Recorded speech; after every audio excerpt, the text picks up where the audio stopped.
peço que você abra a sua Bíblia na carta de Paulo a Filemon, no Novo Testamento. É uma carta pequenininha, logo depois de acho que de Tessalonicenses. Filemon.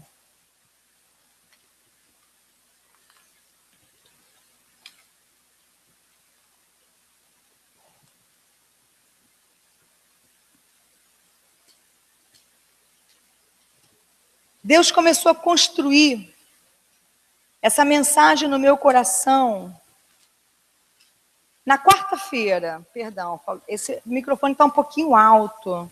Acho que seria bom diminuir um pouquinho, Márcio, porque quando eu aproximo ele fica um pouco alto. Diminuir só um pouquinho. Logo depois de Tito, a carta de Paulo a Filemon. E como eu estava dizendo, Deus começou a construir essa mensagem no meu coração na quarta-feira, quando eu pude compartilhar com alguns irmãos que estavam aqui no culto, o que Deus começou a colocar no meu coração. E nessa noite, nesse domingo, véspera de feriados de finados, eu quero compartilhar com você essa mensagem. Tá bom, obrigada, Márcio. Todo mundo achou, Filemon? Amém? Não, ainda não. Filemon fica meio escondidinho. Depois de Tito, depois de 2 Timóteo.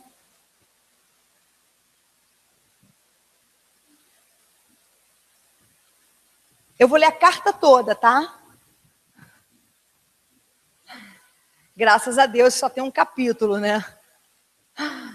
Filemon, a partir do primeiro versículo, do único capítulo, diz assim: Paulo, prisioneiro de Cristo Jesus, e o irmão Timóteo. A você, Filemon, nosso amado cooperador, a irmã Áfia, a Arquipo, nosso companheiro de lutas, e a igreja que se reúne com você em sua casa. A vocês, graça e paz da parte de Deus, nosso Pai, e do Senhor Jesus Cristo. Sempre dou graças a meu Deus, lembrando-me de você nas minhas orações, porque ouço falar da sua fé no Senhor Jesus e do seu amor por todos os santos. Oro para que a comunhão que procede da sua fé seja eficaz no pleno conhecimento de todo o bem que temos em Cristo. Seu amor me tem dado grande alegria e consolação, porque você, irmão, tem reanimado o coração dos santos. Por isso, mesmo tendo em Cristo plena liberdade para mandar que você cumpra o seu dever, prefiro fazer um apelo com base no amor. Eu, Paulo, já velho, e agora também prisioneiro de Cristo Jesus, apelo em favor de meu filho Onésimo, que gerei enquanto estava preso. Ele antes lhe era inútil, mas agora é útil, tanto para você quanto para mim. Mando-o de volta a você como se fosse o meu próprio coração. Gostaria de mantê-lo comigo para que me ajudasse em meu lugar, para que me ajudasse em seu lugar enquanto estou preso por causa do Evangelho. Mas não quis fazer nada sem a sua permissão, para que qualquer favor que você fizer seja espontâneo e não forçado. Talvez ele tenha sido separado de você por algum tempo, para que você o tivesse de volta para sempre. Não mais como escravo, mas, acima de escravo, como irmão amado. Para mim, ele é um irmão muito amado, e ainda mais para você, tanto como pessoa quanto como cristão. Assim, se você me considera companheiro na fé, receba-o como se estivesse recebendo a mim. Se ele o prejudicou em algo ou lhe deve alguma coisa, ponha na minha conta. Eu, Paulo, escrevo de próprio punho. Eu pagarei, para não dizer que você me deve a própria vida. Sim, irmão, eu gostaria de receber de você algum benefício por estarmos no Senhor. Reanime o meu coração em Cristo. Escrevo-lhe certo de que você me obedecerá, sabendo que fará ainda mais do que lhe peço. Além disso, prepare-me um aposento, porque graças às suas orações espero poder ser restituído a vocês.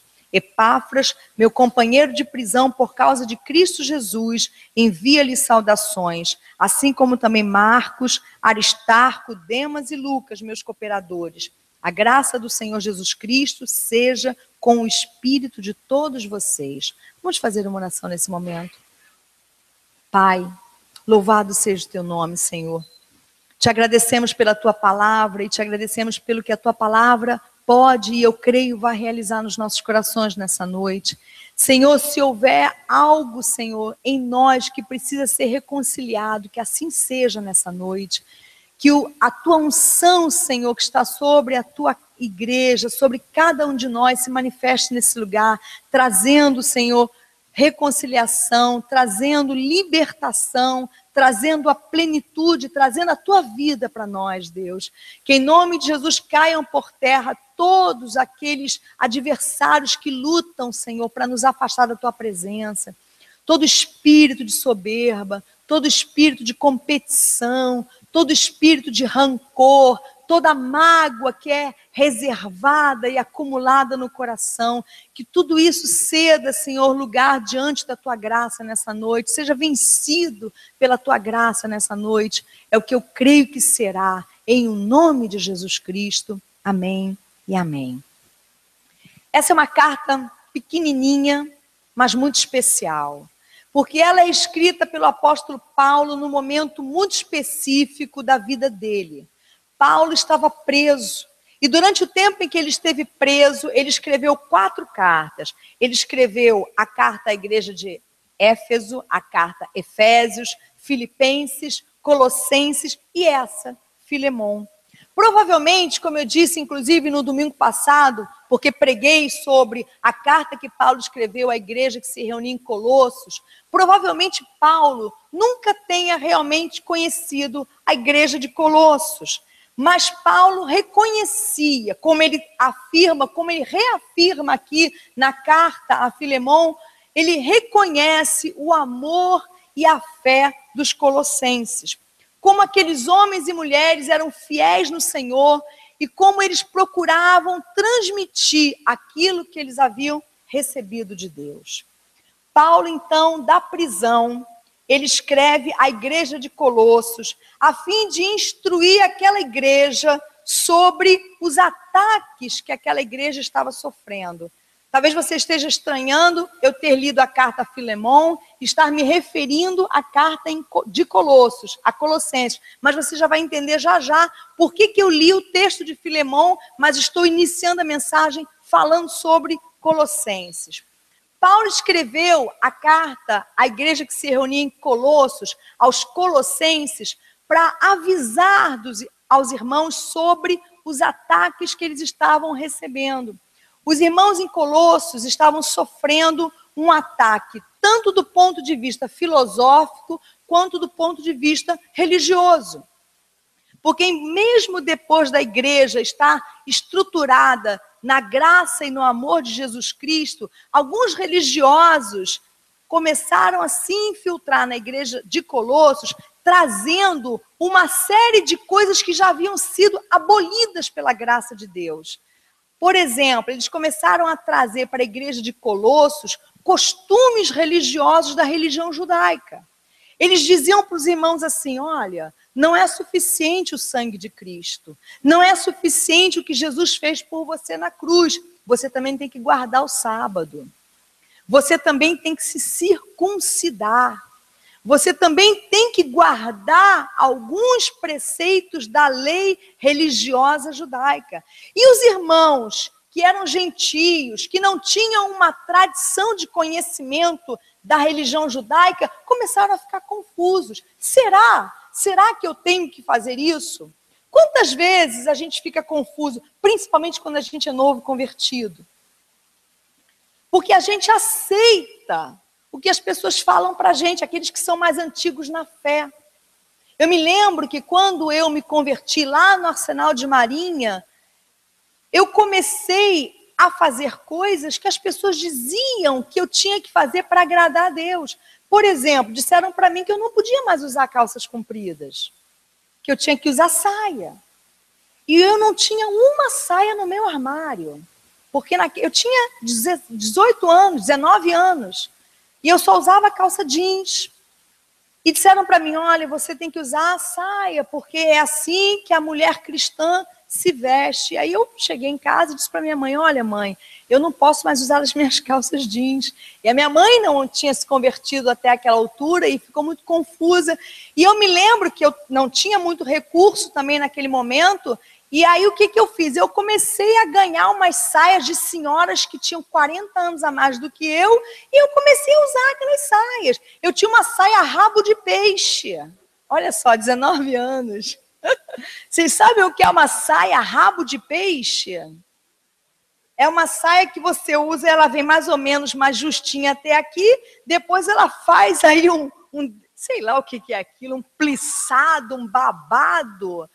Eu ia trabalhar com aquilo, pegava ônibus com aquilo, porque eu acreditava, como os colossenses, que eu precisava fazer aquilo para agradar a Deus. Disseram para mim que eu não podia mais usar maquiagem, que a maquiagem era de Jezabel, e que eu tinha que abolir, né, do meu vestuário toda a maquiagem. Eu sempre gostei muito de usar maquiagem, e aí eu não usava mais nada. Nem sequer uma presilha no cabelo a gente podia usar, no máximo um grampo. E eu me lembro que um dia minha mãe falou para mim assim: minha filha, você está igual a uma velha. E ela estava certa, ela deve estar assistindo pela internet, porque, aliás, boa noite aos que nos assistem nessa hora pela internet. Mas eu fazia aquilo com tanta alegria no meu coração, porque eu acreditava no que aqueles anciãos, no que aquelas pessoas que eram mais antigas do que eu na igreja me diziam.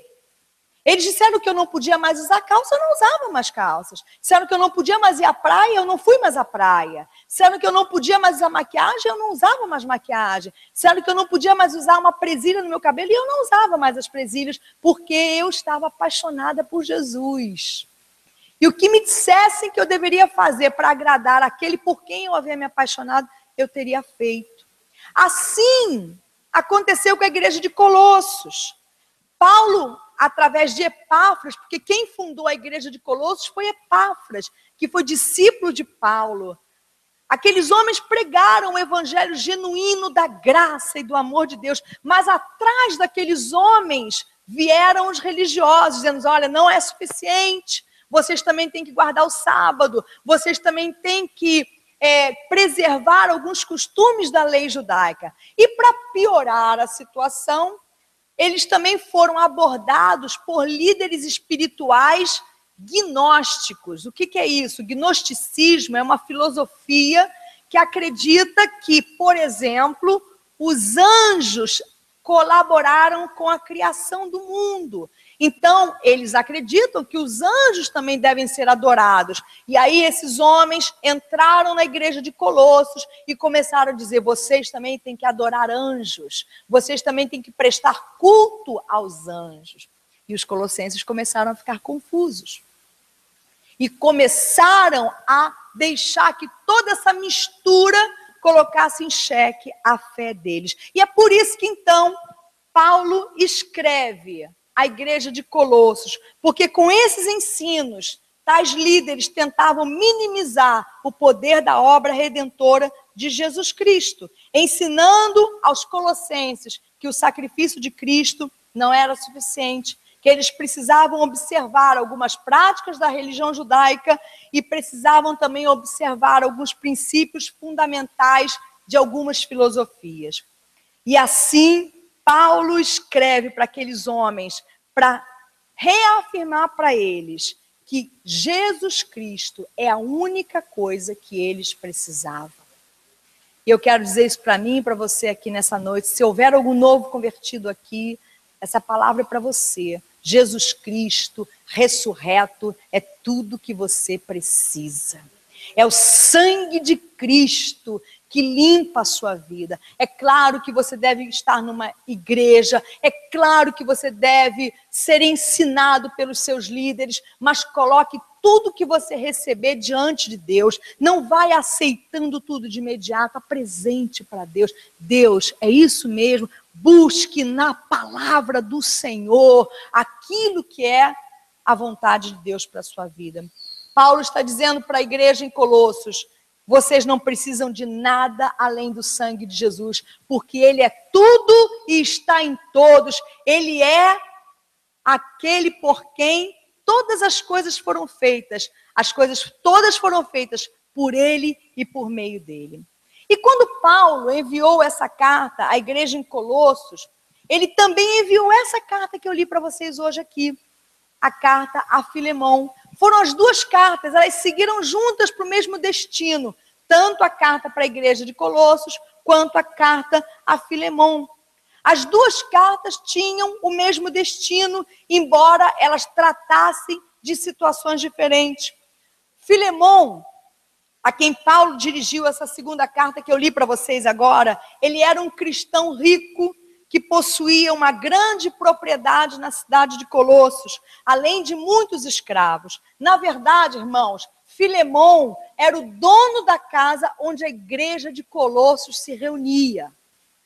E é por isso que essas cartas seguem juntas, porque uma carta é endereçada à igreja e a outra carta é endereçada ao homem que era dono da casa onde a igreja se reunia. Filemon é o dono da casa onde a igreja de Colossos se reúne e provavelmente era o atual líder dessa igreja, já que Epáfras, que havia sido seu fundador, estava preso com Paulo. E a carta a esse irmão, que era dono da casa onde a igreja de Colossos se reunia, ela tinha um objetivo específico.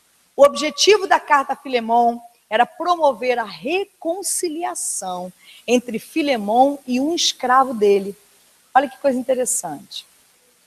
Filemon tinha um escravo chamado Onésimo, que por alguma razão que a Bíblia não descreve, causou prejuízo ao seu senhor e, consequentemente, foi preso. E Onésimo esteve preso junto com Paulo, ainda que por motivos completamente diferentes. E Paulo evangelizou Onésimo e ganhou Onésimo para Cristo. E agora Paulo estava, através dessa carta, intercedendo por Onésimo junto a Filemon, a fim de que Filemon recebesse Onésimo de volta na sua casa e na igreja de Colossos, perdoando as dívidas daquele homem. Na verdade, se ele assim o desejasse, colocando as dívidas de Onésimo na conta dele. Eu amo esse versículo quando Paulo diz o seguinte para Filemon, versículo 17. Ele diz assim: assim, se você me considera companheiro na fé, receba-o como se estivesse recebendo a mim. Se ele o prejudicou em algo ou lhe deve alguma coisa, ponha na minha conta. Foi isso que Jesus Cristo fez por você. É como se Filemon tipificasse aqui Deus o Pai. E Onésimo, o escravo que causou prejuízo a Filemon, somos nós. É como se tipificasse a nossa vida. Nós somos esses escravos que causaram prejuízo. Esses escravos que na nossa ignorância pegamos outros caminhos. E é como se Paulo estivesse aqui tipificando Jesus, dizendo para Filemon, dizendo para Deus: se eles te prejudicarem alguma coisa, põe na minha conta. Foi o que Jesus Cristo fez por você. Ele botou na conta dele o teu pecado. Você não precisa mais carregar o seu pecado. Ele colocou na conta dele a tua dívida. Quem faz isso hoje, irmãos? Quem diz para alguém isso? Olha, se ele te prejudicou em alguma coisa, põe na minha conta. Mas o Senhor Jesus fez, continua fazendo e nos inspira nessa noite a fazer o mesmo. Quantas vezes nós queremos que as coisas que nos são feitas sejam pagas na mesma moeda, não é? Quantas vezes nós, mesmo tendo sido perdoados, queremos cobrar a dívida dos outros contra nós. Nós que um dia tivemos a nossa dívida perdoada, uma dívida impagável, nós estávamos condenados. Condenados ao inferno, condenados a uma perdição eterna, afastados de Deus, carregando a nossa culpa, sendo marionetes na mão do diabo. E Deus pegou a nossa dívida, colocou na conta dele. Mas quando é a nossa vez de colocar a dívida, de perdoar a ofensa, de dizer, deixa para lá, assim como Cristo me perdoa, eu te perdoo nessa noite. Quantas vezes nós não fazemos isso? Ao contrário, cobramos, às vezes até pior do que a pessoa nos fez, carregando no nosso coração mágoas, ressentimentos, nos desunindo das pessoas. E essa carta, ela tem esse objetivo. Como é que uma igreja pode funcionar na casa de um homem que não perdoa?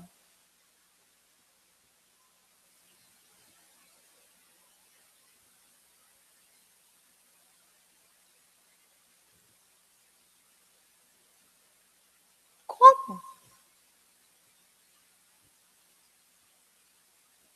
Como que uma igreja pode funcionar na casa de um homem que está guardando mágoa no coração? Que está desunido, que se separou, com direito legítimo. Onésimo causou algum prejuízo para ele, era escravo dele. E lhe causou um prejuízo. Mas é Paulo agora dizendo, gente, acabou essa história de escravo e senhor. Vocês vão continuar do ponto de vista humano, do ponto de vista econômico, do ponto de vista da sociedade de vocês, vocês vão continuar praticando, infelizmente, a escravidão. Que a escravidão só vai terminar muitos milênios depois. Mas agora vocês têm que olhar acima da escravidão para as relações de vocês. Porque agora, além de senhor e escravo, vocês são irmãos em Cristo. É o que Paulo está dizendo para Filemão. E é o que a gente tem que dizer para a gente mesmo, quando a gente olha por uma pessoa que pensa diferente da gente, por uma pessoa que nos magoa, por uma pessoa que nos causa um prejuízo, e que muitas vezes é nosso irmão em Cristo.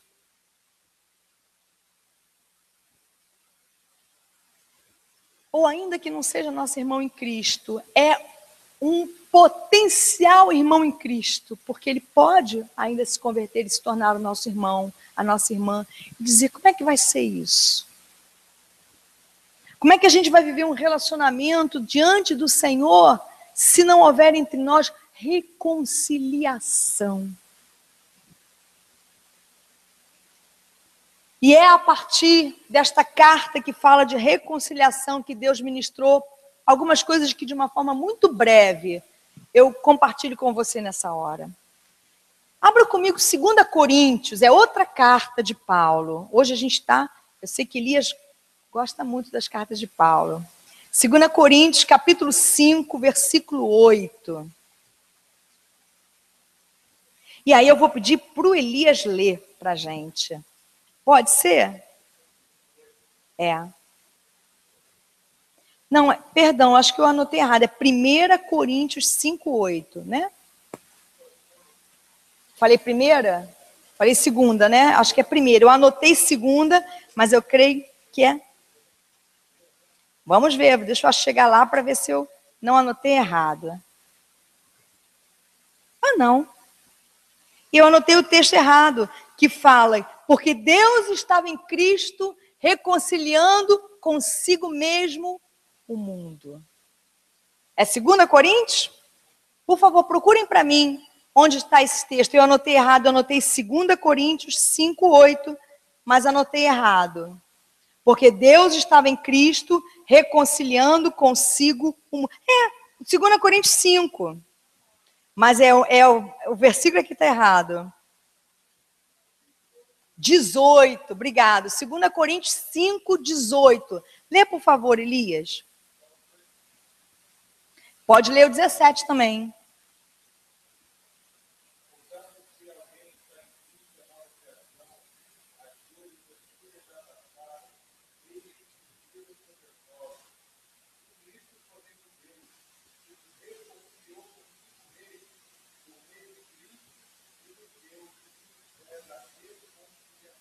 Olha só. Por favor, lê o 19 também.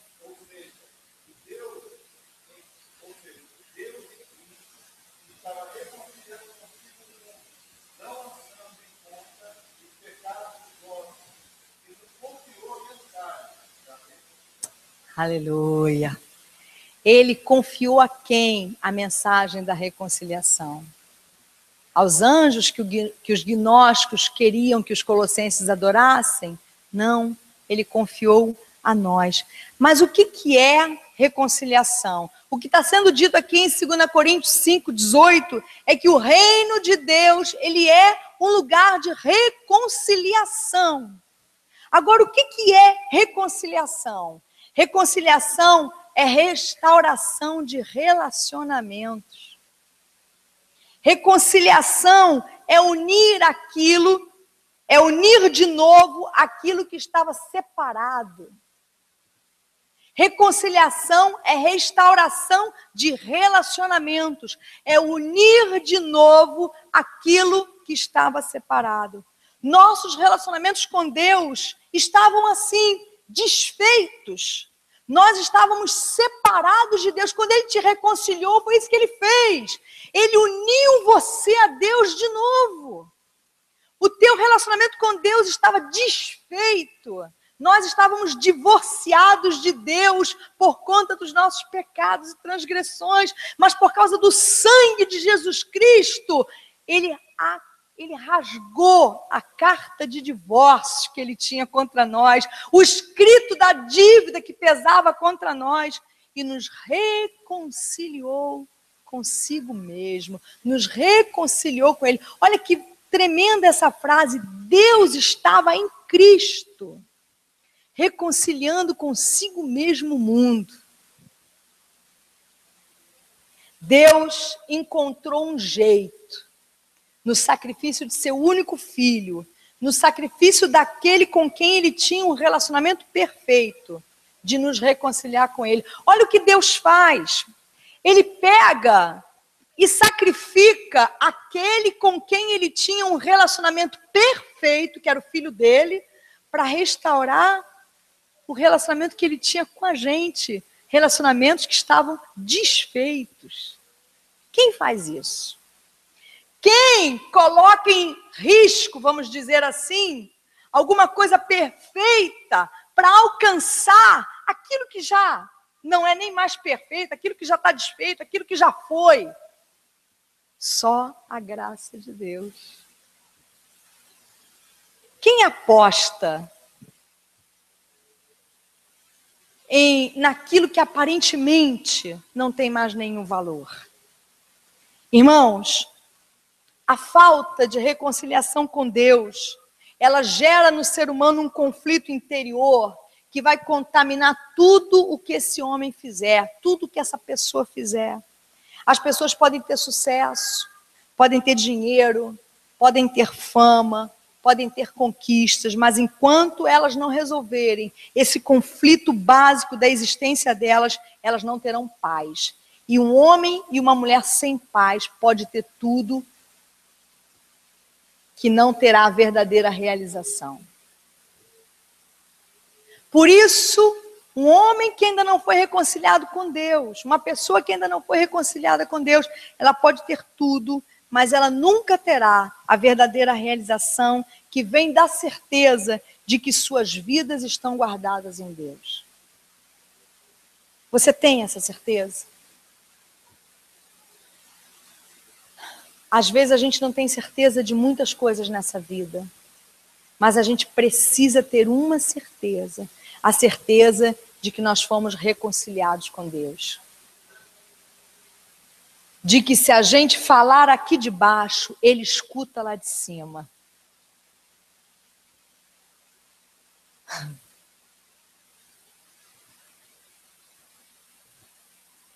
A reconciliação é um assunto tão sério que existe na Bíblia uma carta, uma epístola que só trata desse tema, Filemon.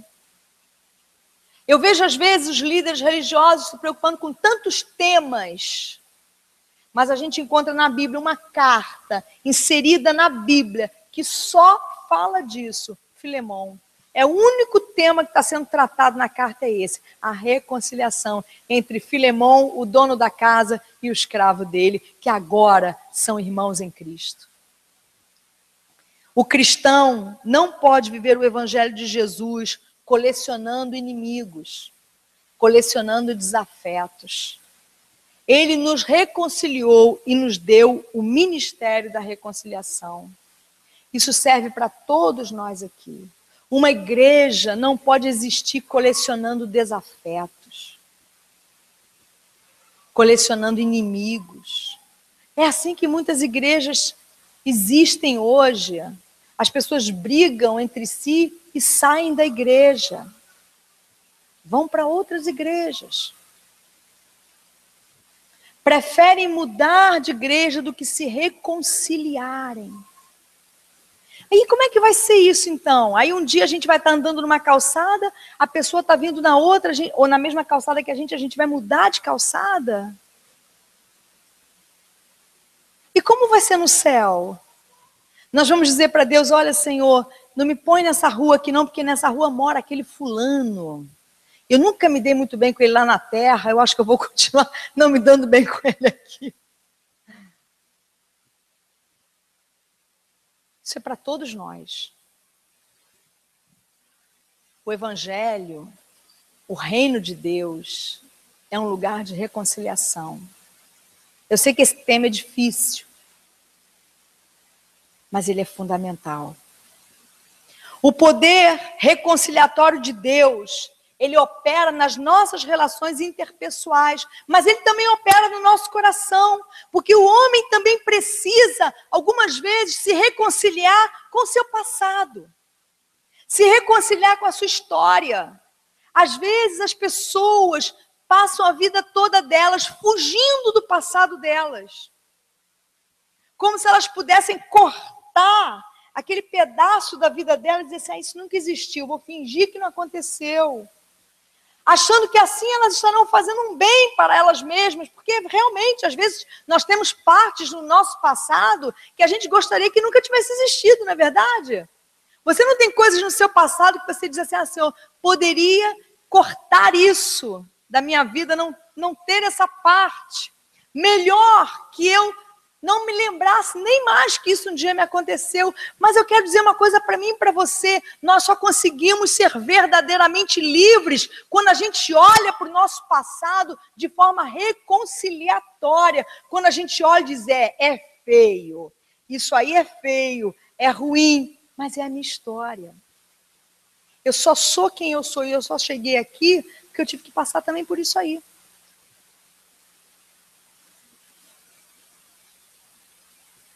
Não é que eu vou achar bom ter passado por aquilo, ou que eu vou dizer, Deus, olha que bom que aconteceu. Não. Há pessoas aqui que já foram alcoólatras no passado, e o Senhor libertou, e hoje não bebem mais, foram livres.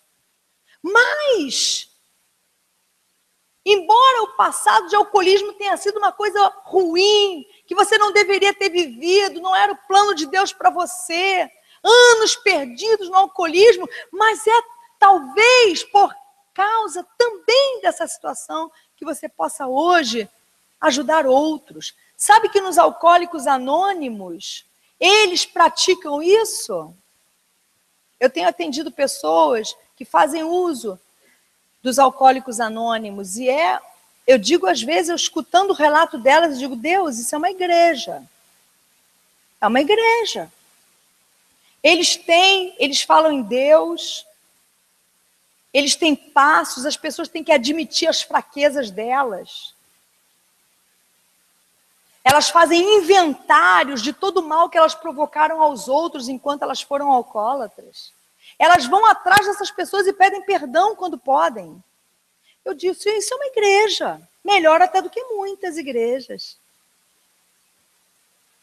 Ela faz uma lista das pessoas que ela prejudicou enquanto ela foi alcoólatra e ela procura essas pessoas e diz, olha, eu estou te ligando para te pedir perdão, porque eu fiz isso, porque eu estava alucinado naquele tempo.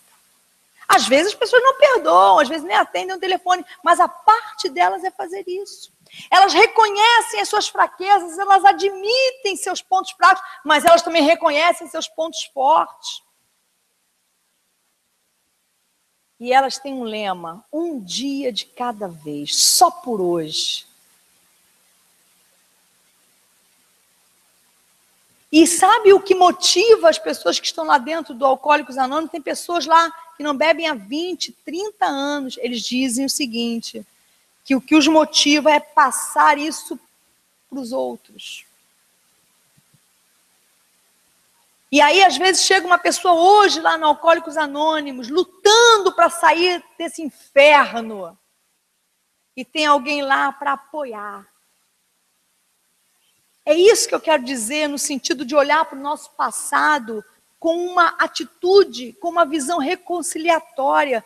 Sabe, se você foi um alcoólatra, eu lamento muito por você, mas se Deus te libertou, glória a Deus. E um dia, quem sabe, Deus vai usar a tua história para incentivar outros, para que outros que passaram pelo que você passou possam ver que existe um Deus na terra que faz milagres, que liberta pessoas. O reino de Deus é um lugar de reconciliação, inclusive de reconciliação com o nosso próprio passado, com a nossa própria história. Porque muitas vezes uma pessoa que ainda não se reconciliou com a história dela, ela está vivendo em constante conflito. E aí ela não tem energia para construir uma vida como Deus realmente quer, porque ela gasta muito da energia dela negando e lutando contra o passado dela. Finalmente, Deus ministrou meu coração que nem sempre a reconciliação se dá como a gente imagina. Talvez eu esteja falando sobre isso agora e você está pensando em alguém. Alguém que você sabe que você precisa se reconciliar com essa pessoa.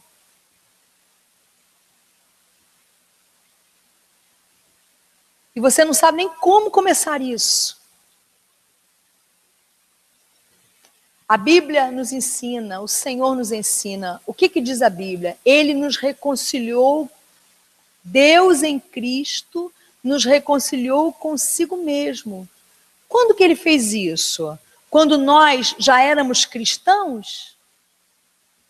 Nós éramos o quê quando ele fez isso? Pecadores.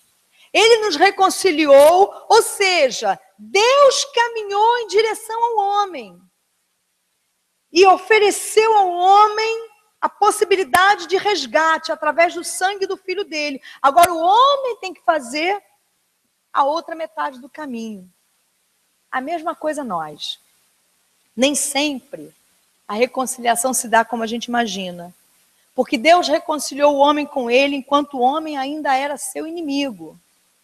Ou seja, Deus promoveu uma reconciliação unilateral, deixando cada um livre para avançar a outra metade do caminho quando a pessoa quiser. E a gente pode fazer o mesmo. Essa é a minha proposta para mim e para você nessa noite. Que no seu coração você caminhe a metade da sua milha. Que no seu coração você de verdade nessa noite diga: Deus, eu quero me reconciliar com essa pessoa. Eu não quero continuar guardando essa mágoa. Eu não quero continuar guardando essa tristeza. Eu não quero continuar guardando esse rancor. E eu espero que o Senhor permita que um dia Ele também caminhe a outra milha. E a gente possa, então, apertar as nossas mãos em paz. Se hoje essa pessoa entrasse aqui na igreja, sentasse do seu lado, que você se alegrasse, ao invés de ter o desejo de se levantar e ir embora. Se você conseguir fazer isso, terá havido reconciliação da sua parte. O resto é com Deus. E provavelmente Deus crie situações em que a outra parte também faça a parte dela. Tem uma frase do Gordon MacDonald que eu quero terminar a mensagem com essa frase nessa noite. Ele disse o seguinte: o mundo pode fazer o que a igreja faz, exceto uma coisa: ele não pode mostrar a graça de Deus. Tudo que a igreja cristã faz na face da terra, o mundo pode fazer melhor. O mundo pode cantar melhor do que a gente. Vai num show da Beyoncé, do Bon Jovi, sei lá, do U2. O mundo pode cantar melhor do que a igreja. O mundo pode fazer shows melhor do que a igreja, muito melhor. O mundo pode fazer assistência social melhor do que a igreja. Olha o que fazem os Médicos Sem Fronteiras. Será que alguma ação social de alguma igreja faz o que aquelas pessoas fazem? Eles vão pelos países. Agora mesmo, 2 hospitais, recentemente, dos Médicos Sem Fronteiras foram bombardeados. No primeiro, 20 e tantos profissionais de saúde foram mortos. São médicos de todo o mundo, suíços, holandeses, americanos, ingleses. Eles não ganham nada. Eles saem da terra deles, vão lá para a África, para o Oriente, atendem as pessoas ali gratuitamente, às vezes com recurso do próprio bolso. O mundo pode fazer ação social melhor do que a igreja. O mundo pode promover a paz entre os países melhor do que a igreja. Olha o que fez. O mundo pode mexer nas questões sociais e culturais melhor do que a igreja. Olha o que fez. Esqueci o nome daquele pastor americano que foi morto em 68. Martin Luther King.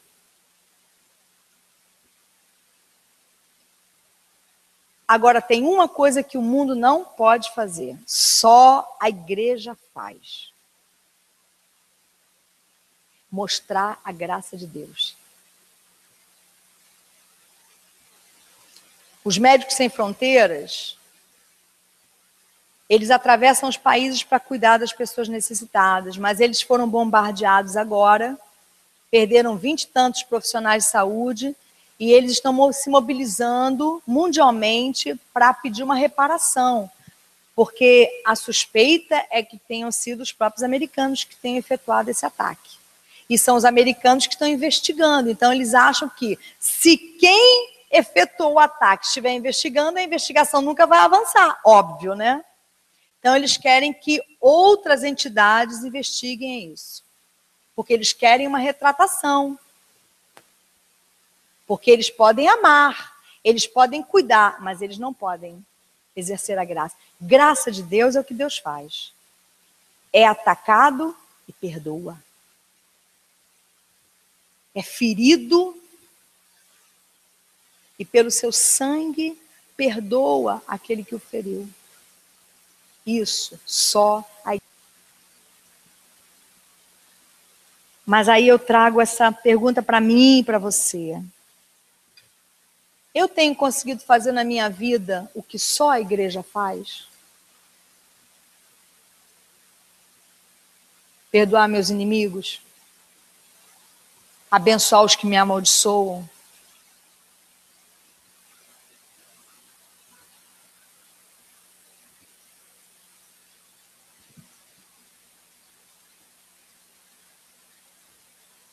É mais fácil cantar, né? É mais fácil fazer ação social. É mais fácil pregar.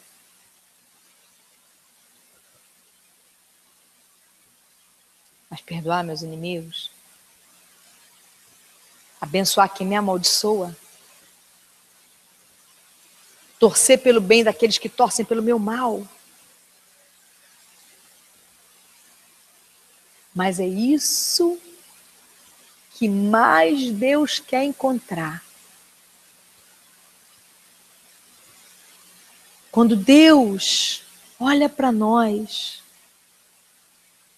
o que o impressiona, o que o alegra, não é a nossa bonita voz, ou bonitas canções, ou bonitas pregações, ou bonitas ações sociais.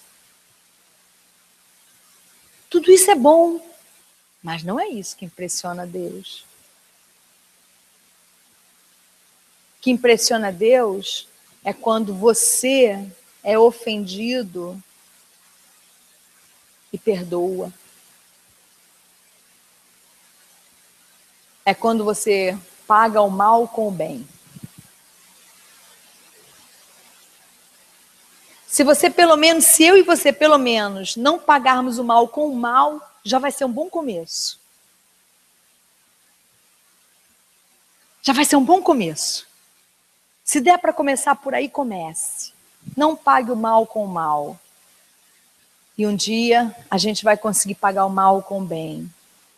Abençoar os que nos amaldiçoam, orar pelos que nos perseguem. Porque bem-aventurados os pacificadores, porque eles serão chamados filhos de Deus.